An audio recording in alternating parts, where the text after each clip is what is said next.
Our next speaker is Andy Pollock. Good morning, Kathy, and good morning, members of the Commuter Rail Committee. So let me put my camera on. That's better. Okay, so a couple of matters that we're going to discuss for this month. Number one, I quickly want to talk about Penn Station. Last week on Monday, I was using the restroom at the 7th Avenue concourse, and guess what? The men's hand dryers are not working again. I don't know what's going on with that because I spoke to an environmental services worker, and he also told me the women's restroom hand dryers were not working either. So I don't know what's going on with the electrical issues because of the construction, but that needs to be addressed immediately. Okay, let's talk about Grand Central Madison. Now, regarding GCM, as everybody's calling it now, first of all, regarding the Port Washington branch, I'm glad the 217 train from Penn Station will not be touched. However, the 1028 departure from Auburndale is going to go to Grand Central. So that's going to be interesting. And the main thing I want to talk about, I am not happy with the schedule to Brooklyn. You guys are basically now going to eliminate direct service on the Hempstead and the Far Rockaway line for peak trains in the morning and afternoon.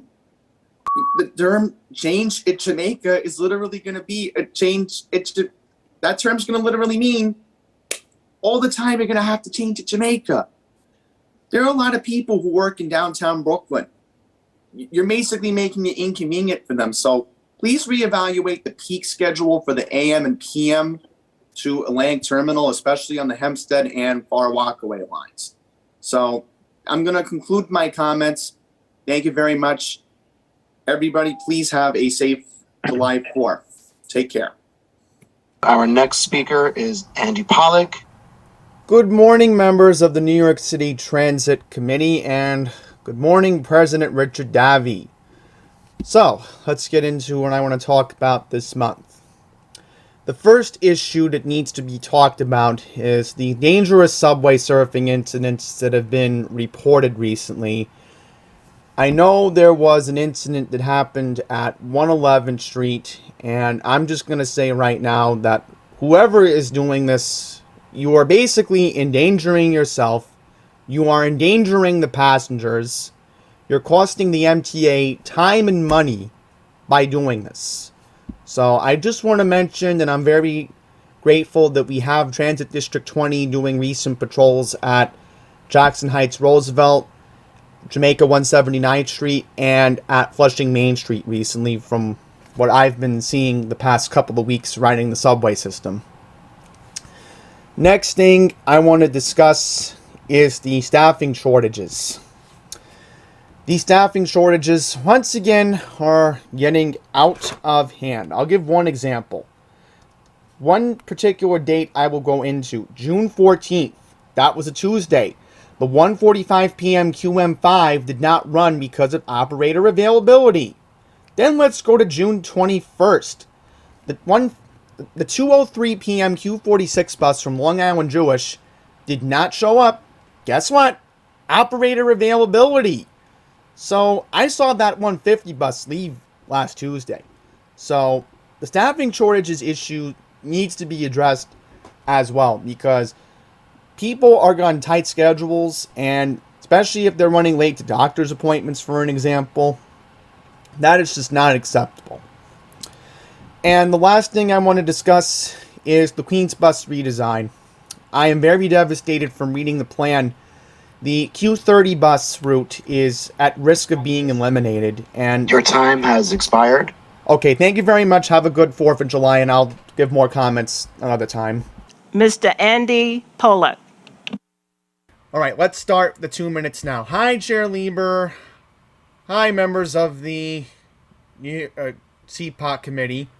So, let's talk about the R211s. I am very happy that we are getting a presentation on them today. It's been long overdue that we're finally going to see new and exciting train cars that will basically make us feel like we are in the 21st century. This has been something that I've been looking forward to for a while, especially when I read the CPOC committee book yesterday.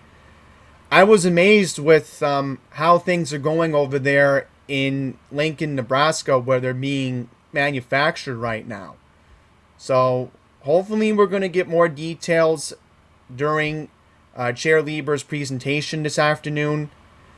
The second point I did bring up when I submitted comment, for the registration, I also noticed in the committee book that Metro North is getting brand new diesel equipment, but the Long Island Railroad, they're due for new diesel equipment because the locomotives that we currently have date back all the way to 1999, which were, of course, done by the old George Pataki administration. So when is the Long Island Railroad going to finally have new diesel equipment on the Greenpoint, Montauk, and the Oyster Bay line? Because I feel that's long overdue as well. So that's all I'm going to say, Mr. Chairman. Thank you very much. I'm going to try to speak at the full board on Wednesday. So if I don't speak to anybody else, have a good, safe 4th of July.